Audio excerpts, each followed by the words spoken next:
E aí, galera, beleza? Bora estudar? Então, hoje a gente vai estudar a dilatação térmica dos líquidos. Na verdade, é uma observação, né? Uma ressalva que a gente vai fazer dentro da dilatação térmica, que a gente já comentou no vídeo anterior, mas é o detalhezinho que a gente precisa tratar aqui na dilatação dos líquidos, né? A dilatação dos líquidos é uma dilatação volumétrica normal, só que tem algumas questões aqui que a gente precisa pensar um pouquinho, porque são especiais dos líquidos mesmo, né? Bom, os líquidos, eles normalmente se dilatam mais do que os sólidos e menos que os gases. Então, se a gente fosse calcular a dilatação de um líquido, se a gente fosse analisar a dilatação de um líquido, a gente só pensaria na dilatação dele de forma volumétrica, né? Não faria sentido a gente pensar na dilatação linear de um líquido ou a dilatação superficial de um líquido. Não tem muita finalidade essa análise.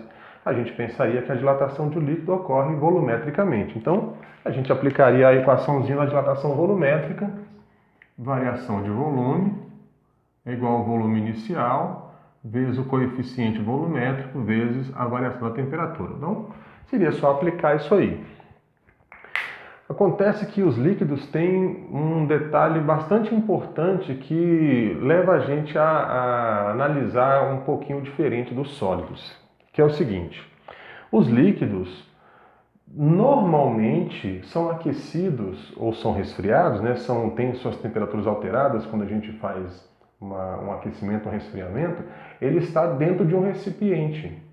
E o recipiente também sofre dilatação, né, como qualquer outro material. Ele vai sofrer dilatação menor do que a do líquido normalmente, mas ele também sofre a sua dilatação. Então eu tentei ilustrar aqui, para a gente poder usar um pouquinho a imaginação, né? Eu tentei ilustrar aqui uma situação bastante exagerada, mas para deixar bastante claro o que o recipiente provoca de alteração na nossa análise quando a gente vai pensar na dilatação do líquido.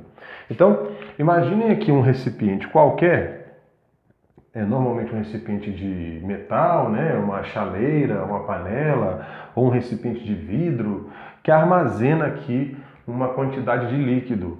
E aí eu coloquei aqui do lado umas marcações como se fosse assim uma graduação, né, do recipiente, né, quantos ml que ele consegue armazenar. E essa calibração que o fabricante do recipiente fez, claro que ela foi feita numa determinada temperatura.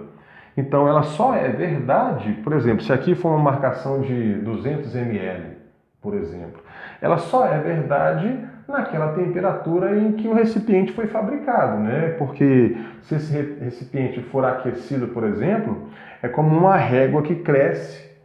Ele vai indicar 200 aqui, mas seriam 200 ml falsos, né? Seriam 200 ml que não condizem com a medição real de um volume, porque ele não foi calibrado naquela temperatura, né? Então, eu coloquei aqui o recipiente e é interessante aqui perceber no desenho que eu coloquei aqui um tubo por onde esse líquido pode extravasar, né? Onde ele pode vazar caso ele se dilate aí, que a gente chamaria de um ladrão, né? O recipiente tem um orifício aqui, um buraco por onde esse líquido pode verter, pode derramar.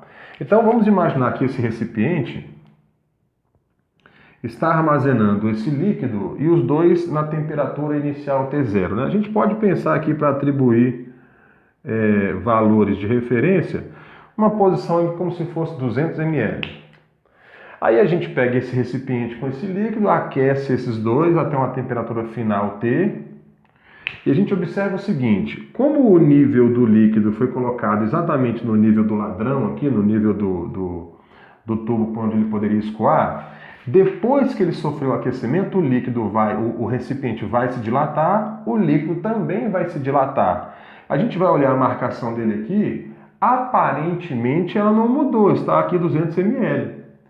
Mas como os líquidos, na sua grande maioria, se dilatam mais do que os sólidos, esses 200 ml que estavam marcados aqui não representam mais o volume de líquido lá dentro. Primeiro porque esse recipiente agora aumentou de tamanho.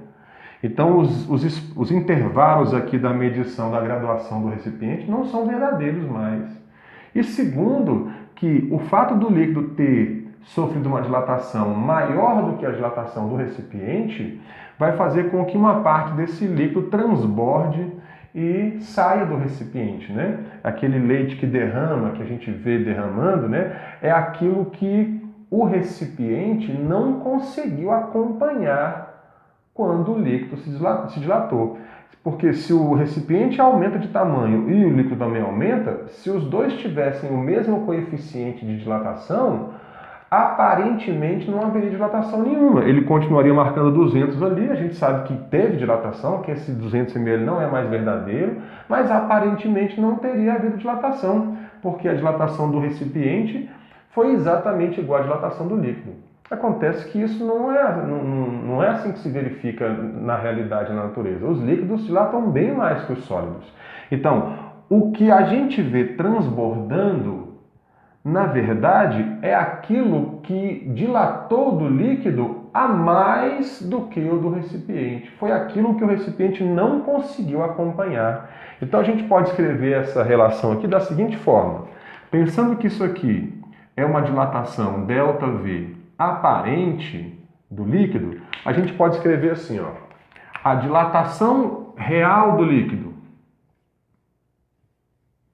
Ou seja, aquela dilatação que o líquido teria, independentemente de estar em recipiente ou não, se ele pudesse ter sido aquecido sem estar em recipiente, aquilo que representa o aumento de volume que o líquido teve mesmo, é igual à dilatação do recipiente, onde ele está, mais aquilo que aparentemente o líquido dilatou.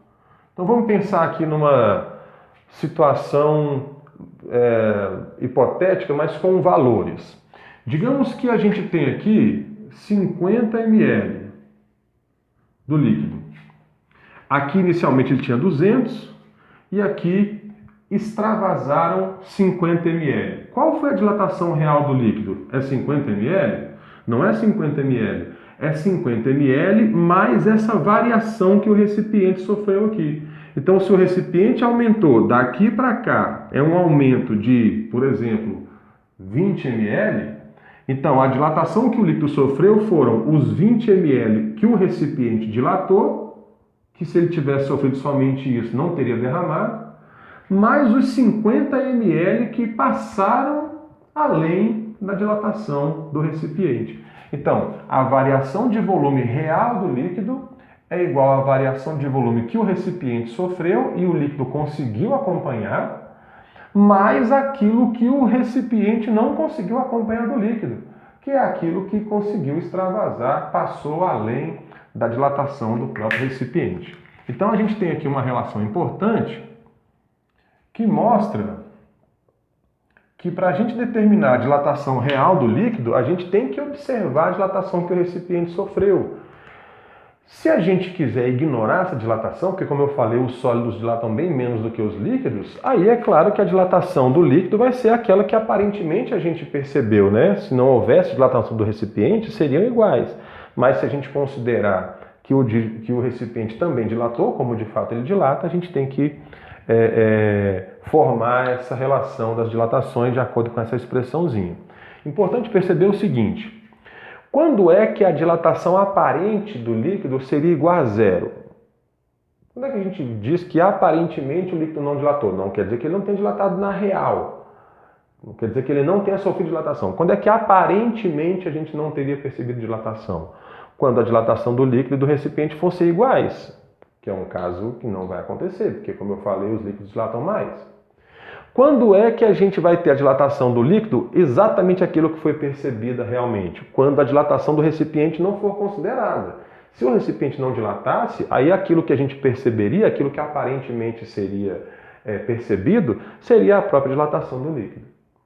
Bom, a partir dessa estrutura aqui, que não é difícil de entender, né, que essa relação que existe, a gente pode pensar na relação que um líquido tem com o recipiente onde ele se encontra, né? Quando é que o líquido vai aparentemente dilatar mais ou menos? Depende do recipiente onde ele estiver. Então, por exemplo, Quem que é a dilatação do líquido? É o coeficiente, aliás, é o volume inicial do líquido, ó, ΔV, é essa formulazinha aqui, ó. Então, quem que é o ΔV do líquido? ΔV é V0 vezes o gama do líquido vezes a variação de temperatura. É igual.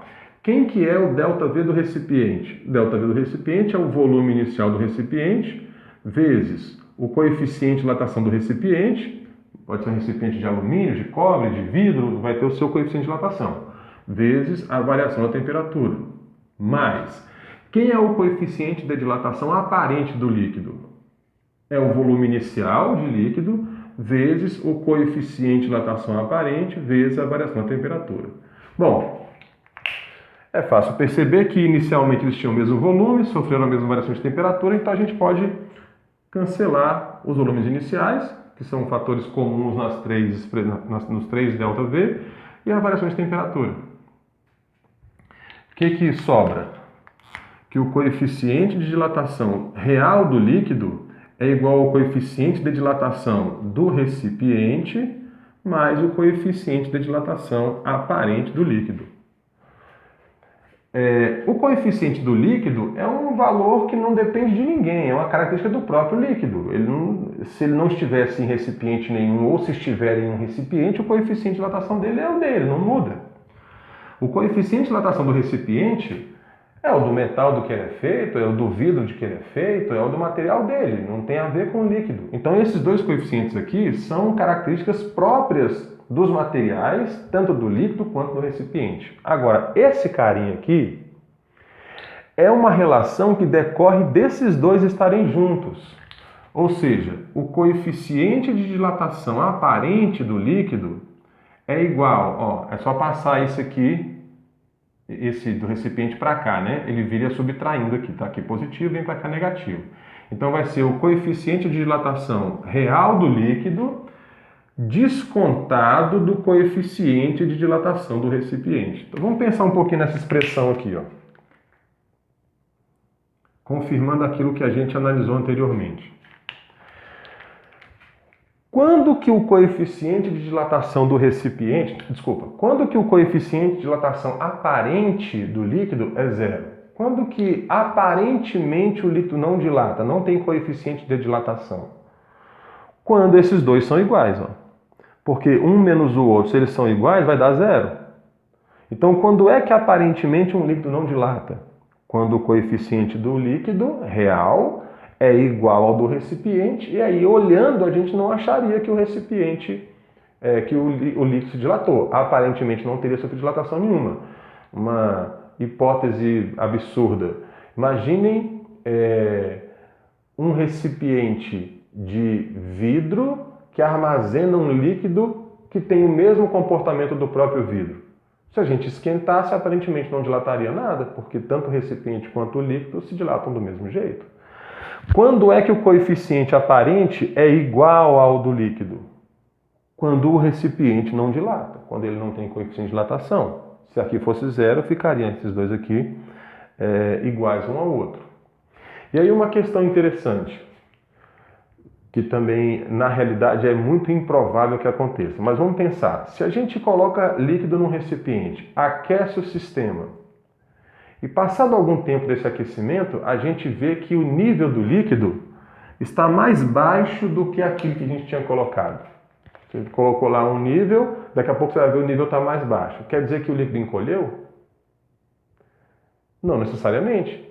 Se você aquecer os dois e o nível do líquido está menor do que o nível que estava no início, quer dizer que o recipiente se dilatou mais do que o líquido. Eu falei que é uma situação bastante improvável, mas é uma situação bastante interessante da gente pensar. Então, aparentemente, ele diminuiu. Então, se aparentemente ele encolheu, quer dizer que ele tem um coeficiente de dilatação aparente negativo. E quando é que esse coeficiente de dilatação aparente pode ser negativo? Quando o do líquido for menor do que o do recipiente. Então, se esses dois forem iguais, esse dá zero. Aparentemente, o líquido não dilata. Se esse é maior do que esse, que é o que normalmente acontece, nós temos um coeficiente positivo. Se esse do líquido é menor do que o do recipiente, nós teríamos um coeficiente de dilatação negativo, que mostraria que aparentemente o líquido encolheu, quando na verdade não é isso. Bom, um detalhe importante que a gente ainda tem que frisar na dilatação dos líquidos é o comportamento anômalo da água. A água e outras substâncias que a gente tem na natureza, poucas, têm um comportamento diferente da maioria dos materiais. Acho que todos vocês já perceberam que quando um recipiente com água ou uma garrafa de refrigerante é esquecida no congelador, na geladeira de casa, é muito comum a gente ir lá observar e ver que a garrafa estourou, ou quando é uma garrafa PET, a garrafa fica até bastante inchada assim. Por que isso acontece? Porque a água, quando ela se dilata, congela na temperatura próxima de 0 graus Celsius, que é o ponto de congelamento da água, ela tem um comportamento diferente da maioria dos materiais. Ela tem exatamente um coeficiente de dilatação real, não é aparente, um coeficiente de dilatação negativo. Ou seja, no intervalo de 0 graus Celsius até 4 graus Celsius, a água tem um coeficiente de dilatação negativo. Ou seja, se você passa dessa temperatura para essa temperatura, ou seja, você aquece a água, ela encolhe. Se você passa dessa temperatura para essa, ou seja, você está indo congelar a água, ela dilata. Então a água é uma substância que se expande durante o congelamento e se contrai durante a fusão. Isso é um comportamento diferente da grande maioria das substâncias, dos materiais. Normalmente é assim, quando derrete, expande, e quando congela, encolhe. A água tem um comportamento exatamente contrário. Por isso que a gente observa que a garrafa com água estoura, né? Que a água derrama quando congela. Por isso também o gelo flutua na água. Porque o gelo é uma quantidade de água que quando congelou aumentou de tamanho. Então se ela aumentou de tamanho, aumentou o volume, ela fica menos densa. E a gente sabe lá da mecânica, né, do princípio de Arquimedes, que os mais densos afundam e os menos densos flutuam. Então o gelo flutua porque é menos denso. E ele é justamente menos denso porque aumentou de volume quando sofreu o congelamento. Então essa observação com relação à água é uma observação muito importante que explica um monte de fenômenos da natureza, né? Por que os lagos de regiões onde tem frios muito rigorosos durante muito tempo do ano congelam só na superfície? Porque o ponto de congelamento é 0 grau e a 0 grau a água fica para cima. Mas a 4 graus Celsius a água fica lá no fundo. Então o fundo da água, o fundo do lago está normalmente mais quente do que a superfície, apesar de estar mais denso. Então ele está mais denso e afunda. 4 graus Celsius ele atinge a densidade máxima, então ele vai lá para o fundo, enquanto a superfície da água está a 0, ou menos 1, ou menos 2, quer dizer, vira realmente uma placa de gelo e não congela até embaixo, porque lá embaixo do lago está a 4 graus Celsius e a 4 graus Celsius a água não congela. Então a gente tem vários fenômenos da natureza que são devidos a esse comportamento anômalo, comportamento estranho da água, né? Outra situação interessante que a gente observa quando nesses rinques de patinação no gelo, que o patins de gelo ele é uma lâmina bem fininha que fica sobre a superfície congelada. Então, o patinador do gelo não desliza sobre o gelo, ele desliza sobre a água. E assim que a gente vê que o patinador passou, fica um risco de água embaixo dele. Então o atrito é bem pequeno porque ele está escorregando sobre a água.